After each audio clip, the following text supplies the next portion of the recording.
Hey there, and welcome back to MPL Philippines Soundcheck, a weekly show where we talk about MPL Philippines. Welcome to episode 2. Thank you so much for all your comments and all your support for episode 1 of season 2.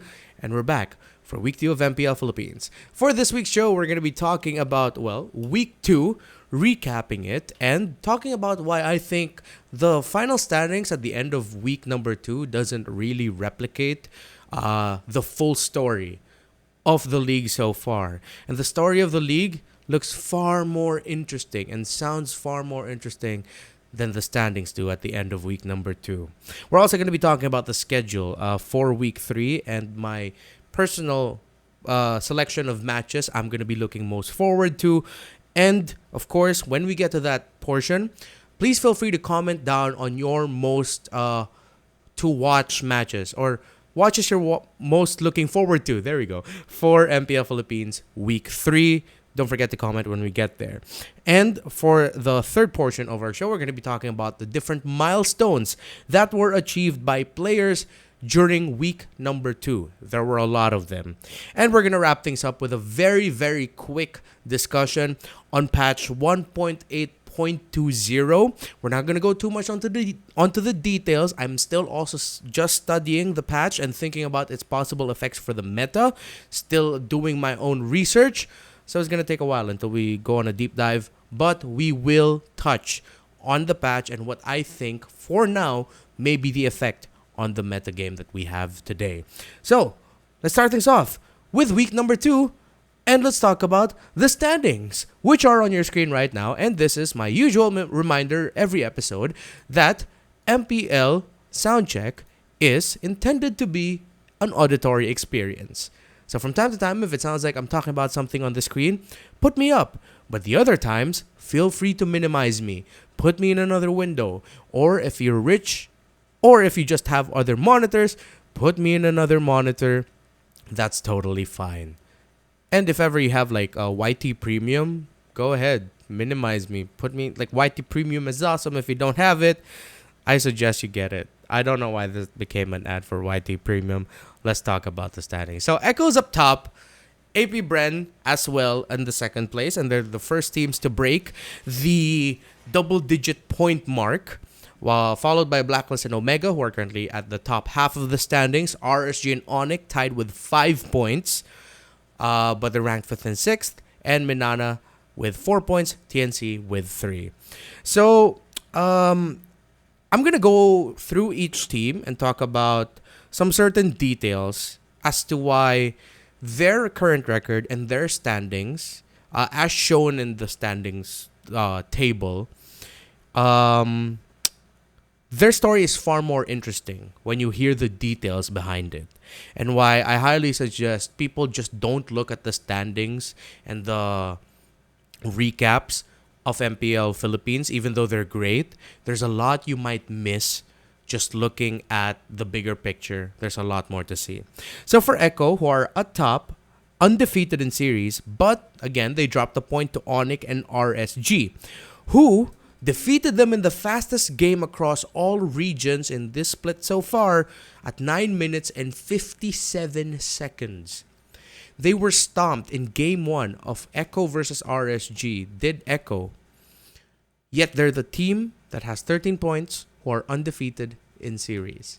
It's an interesting little tidbit, isn't it? Not to, again, I'm not bringing that up to detract anything from Echo. It's just a very interesting little tidbit. For AP Bren, they are second in the standings. They lost 2-1 to RSG PH in week 1, who are currently 5th in the standings. There's a 5-point gap between them. Granted, AP Bren did admit that they weren't fully ready for week 1, considering that they were still coming from Romania. There was still like an adjustment period. Not to take anything away from the victory of RSG, but it's interesting that the team that they lost to, the only team that they've lost to in series, is currently 5th in the standings, 5 points away. And ever since that loss, AP Bren has just swept all their opponents. They swept all of their matches in MPL Philippines Week 2. Blacklist International are 3rd in the standings. They have 8 points, but they're the ones who ended Week 1 at the top of the standings. They were swept by Echo, then swept RSG PH and Smart Omega. They then defeated Minana Evos 2-1, where Minana Evos got, that's not their first point, but one of their first points of the season against Blacklist International. And yeah, they got it against Blacklist. Before they were swept by Onyx, which was Onyx's first series win. Crazy, right? So Onyx got their first series win by sweeping Blacklist International. The game 1 was very close. Game 2 was a lot more Onyx leaning, Onyx sided. But we'll get into that specific matchup later on. But it's interesting to see that triangle. The team that took a point away from Echo took a point, or were swept by Blacklist, but Blacklist were swept by Echo. You know, those little things, all right, when you look about it in the match history, like per match history basis of each team vis-a-vis each team, it's crazy. There's a lot of things that you can draw and connect to. It's wild. Let's talk about Omega. Funnily enough, I feel like they are at the most surprising yet somewhat perfect spot based on their performances, because their results were what I would like to call a sandwich. And they're in the middle of the standing sandwich. Let me narrate what happened to them. They started off the season sweeping Minana Evos in a close series. They were then swept by Blacklist and Echo in what I would call unimpressive losses. Game number 1 of the Blacklist series and the entirety of the Echo series were, to me, unimpressive losses. But game 2 versus Blacklist International, that game 2 that Omega had, with a draft that had them really looking like they weren't poised to win that, yet somehow made it a very close fighting game. That was what I would like to call a very impressive loss. And you should actually go back to that and see how Omega played that, because they turned what was a weak lineup compared to the lineup of Blacklist International and gave it a very, very strong chance to win. Then then Omega ended week 2 by sweeping TNC Pro Team.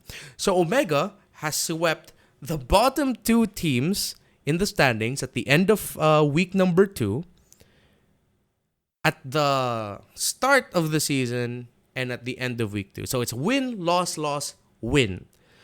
A sandwich. And right now, Omega are either sweep or get swept, no in between. And it's ironically perfect that they ended up in the middle of the standings by the end of the week. By the end of week 2, because of those results. It's crazy when you think about it. And I'm looking forward to seeing how Omega turn things around. Let's see. Because they're still very 50-50 to me, as seen by their record. RSGPH, their standing reflects a trait that they've seemingly formed since MPL Philippines Season 10, and that's a shaky start to the regular season. They defeated Onyx 2-1 in a fantastic series before an attempt to end the game gone wrong. Funnily enough, RSGPH seems to have that tendency of just leading or dominating a game, and one attempt to end the game either completely turning it around for their opponents, or they lose directly from that because it didn't go well for RCPH. It's interesting. They were then swept by Blacklist International before bouncing back and defeating AP Bren 2-1 in what is still my best series of the season.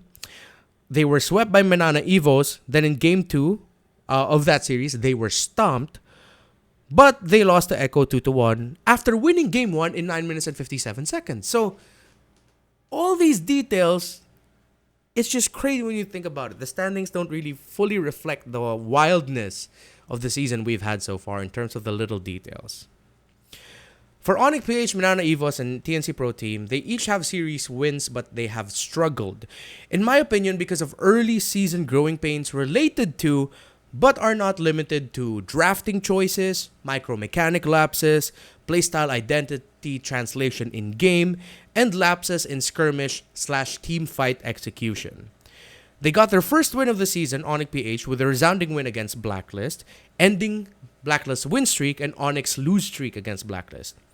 Adding in Perkziva into the lineup for Onyx added the element of surprise in that series. Super Prince and him are currently my preferred Roam mid combo for Onyx. Rapidude is a close second for Roam. Right now, I really prefer Prince over Escalera. It was a very close game 1, with Ryzen being the series MVP. One Lord in game 1 was the only major neutral objective that Blacklist International got.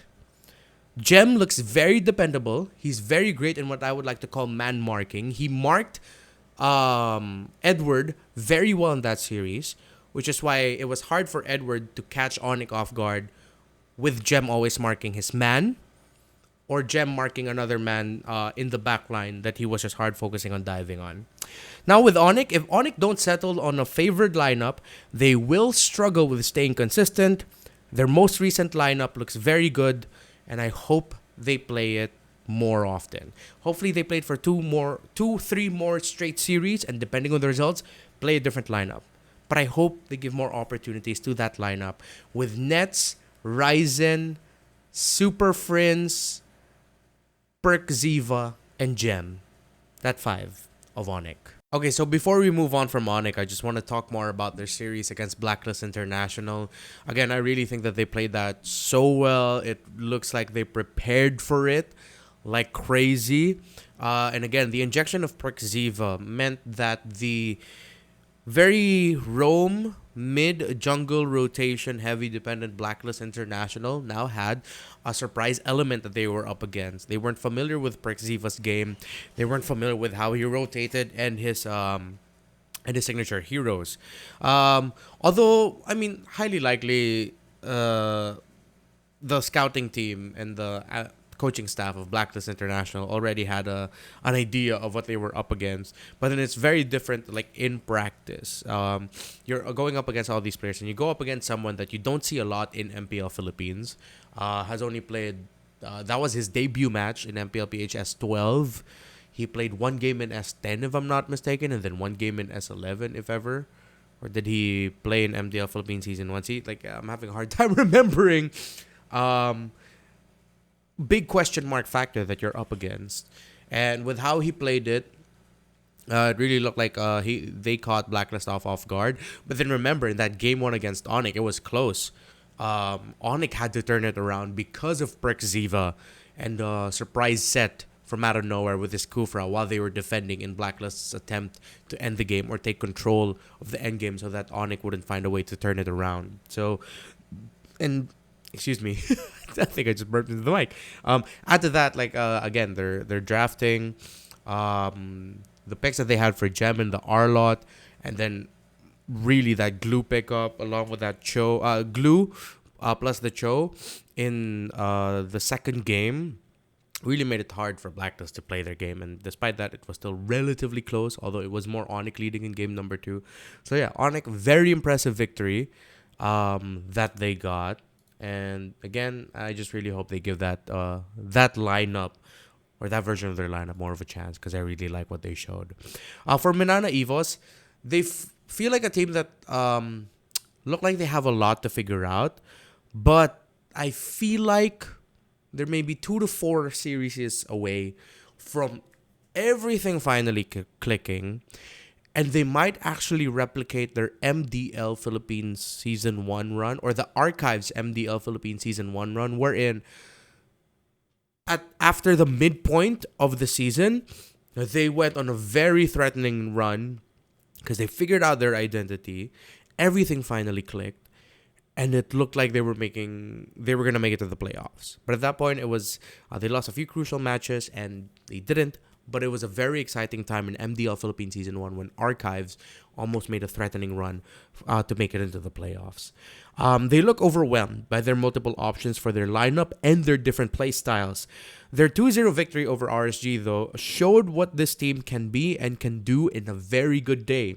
Their Archives lineup, taking a point away from Blacklist International, showed off a very unique drafting identity, making the Rafa Rome, XP Paquito, Jungle Martis, and Eve and Brody work against a lineup that theoretically it should have had somewhat of a struggle against. It was close, and then eventually, just some point of the game, Minana Evos ran away with it, and it was a very impressive win for them. Well deserved. Good to see a young squad getting a prolific win, a game win, even though it was a game win, a prolific game win against a team that's having a great season in Blacklist International. Their very unique drafting identity, though, they just need to control it a little bit because their Game 3 draft against Black was a bit too wild for my taste. That was the one where they prioritized heroes such as the Lilia. Looking back through my records right now. Sorry, I'm just going to go through. Game number 3, the Edith. Oh, no, sorry. Fredrin, Lilia, Irthel, Rafa, Thams. A little bit too wild for my taste. And the Thams hasn't gone well for Minana Evos this season.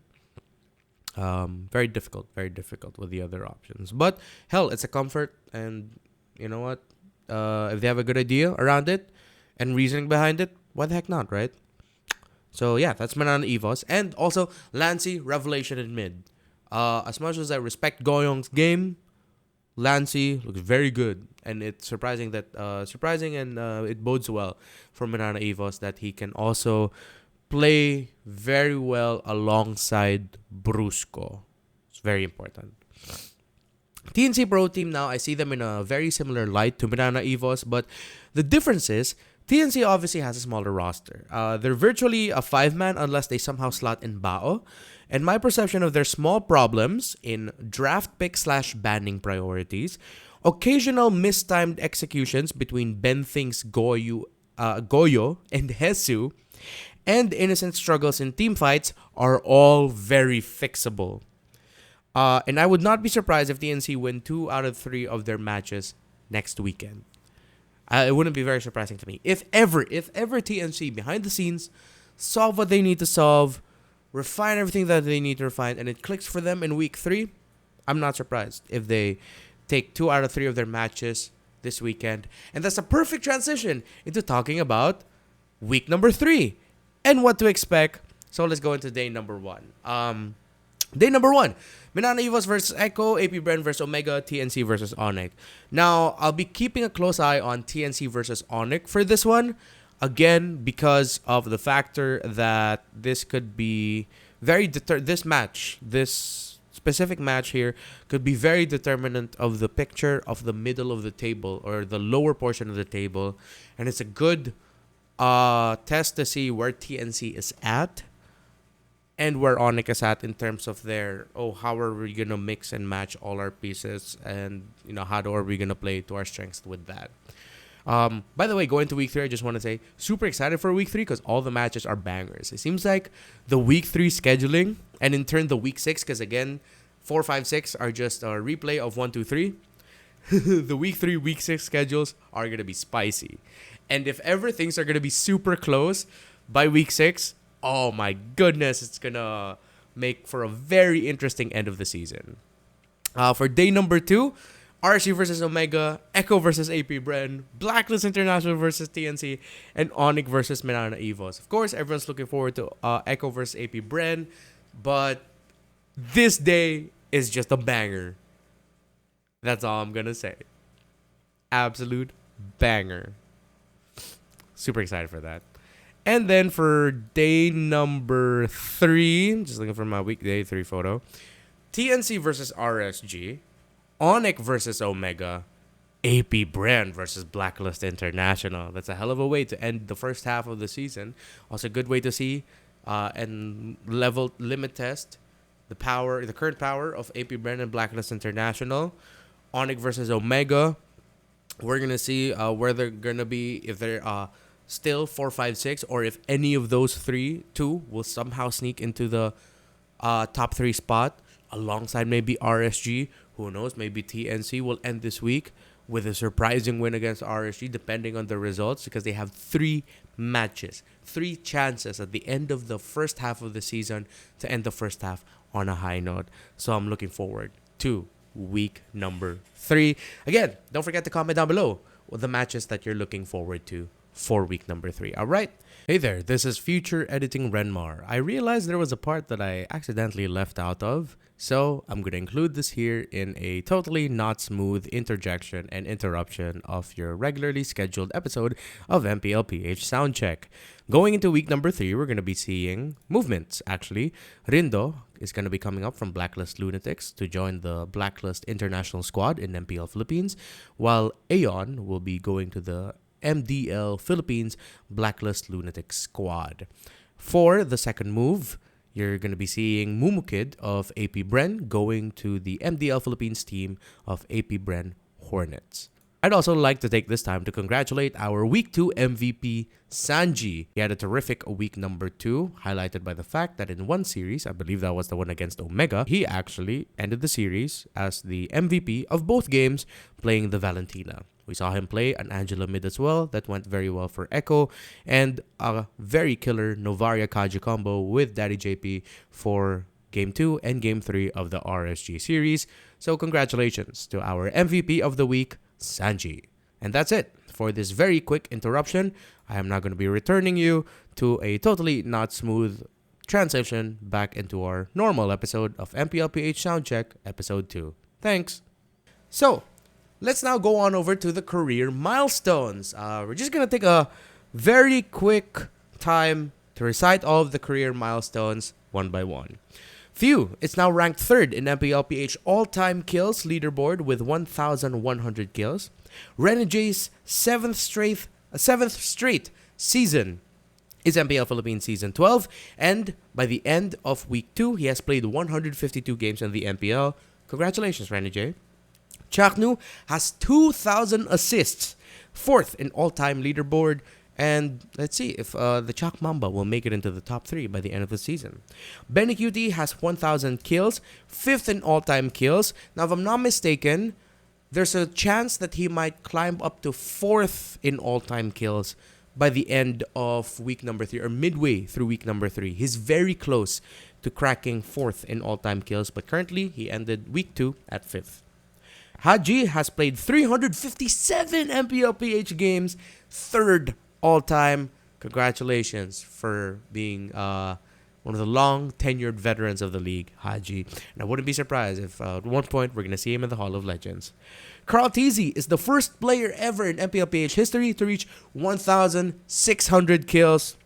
He's just building on his young GOAT legacy as the second GOAT of MPL PH. Although, the way I see it though, I know a lot of people talk about Rebo as the GOAT and then the passing of the torch to Carl Teasy as the GOAT, but I feel like because of remember there was a time where Carl Teasy sort of fell off, and then the successes started coming back. Season 11, the World Championship. First team who wasn't a champion in their MPL PH to become the champions of the world. First time that ever happened. Just builds on his young GOAT legacy. But hopefully people don't forget about the contributions of VYs and their GOAT status as well. Because if you're going to paint me a Mount Rushmore of MPL PH GOATs, Rebo's up there, Carl Teasy's up there, VY's is up there. In terms of their impact in the league, accolades, achievements, and the outside perspective of the league. Rebo was the first most decorated player of all time, so his greatness has to be acknowledged as one of our GOATs. You have to acknowledge the GOATness of VYs as well, and the GOATness of Carl Teasy currently. So, yeah, just to add to that.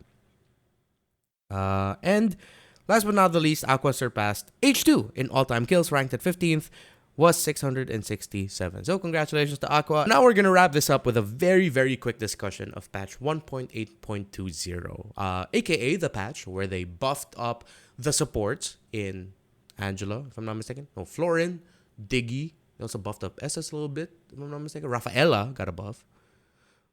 It's a good day for supports, is what I'm trying to say. And they introduced a new item for supports, Flask of the Oasis, wherein it increases the healing effect by 12%, the dished out healing effect by 12%, and at a certain threshold, when you use a healing or shielding ability, and your teammate is below that threshold, they're gonna get a shield. So it gives a shield.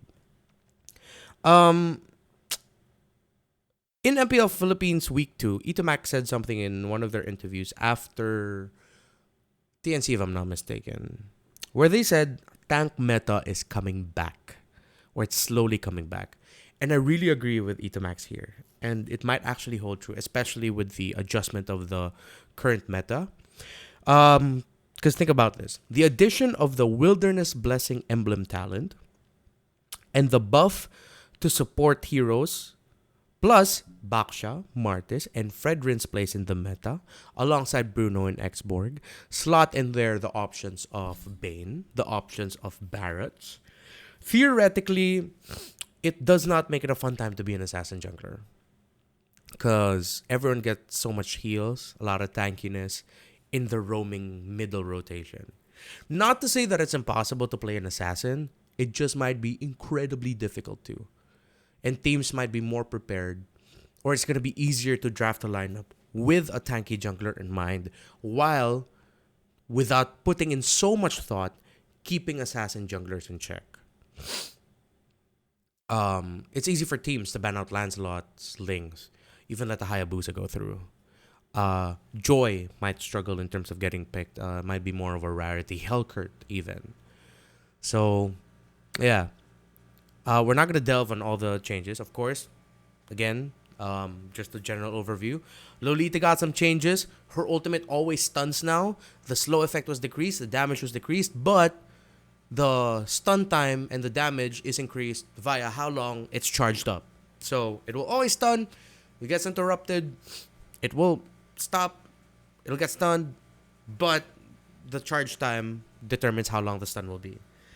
There's also changes to some of the boots. Demon Shoes provides more mana. Tough Boots. Warrior Boots. They actually now proc based off of every physical attack, not just basic physical attack. Because before it used to be basic attack, now it's every physical attack. But it's only times 4 now. Instead of 4 stacks. Instead of plus 4 defense, rather. Instead of plus 5 defense, it's now plus 4 defense as the count. Okay? So there's that. And yeah, there's a lot more in the patch could be discussed. Matilda, by the way, very, very good. I'm having a lot of fun using her. I suggest you pick up Matilda and play her more as your roamer. Minotaur, very happy as well. And yeah, that's about it. Just a very general quick overview of patch 1.8.20 and the big picture of how it might affect the meta. And that's it for this episode of MPL PH Soundcheck Episode 2, Season Number 2. Thank you very much for watching and all for your support. Again, I'd love it if you could comment, like, share, even subscribe to the channel if you haven't yet, if you like the content. If you like the content. If you don't like the content, sound off. What are you looking for? What can I improve on? What do you want me to make more of, so that you'll subscribe to the channel and that I'm giving good value to you, our MLBB MPL PH community. I would highly, highly appreciate it. Thank you so much, and I'll see you in the next episode of MPL PH Soundcheck. See you in the studio in the MPL PH Arena Shooting Gallery Studios in Makati for episode 3 and week 3 of MPL Philippines. See you there. Bye.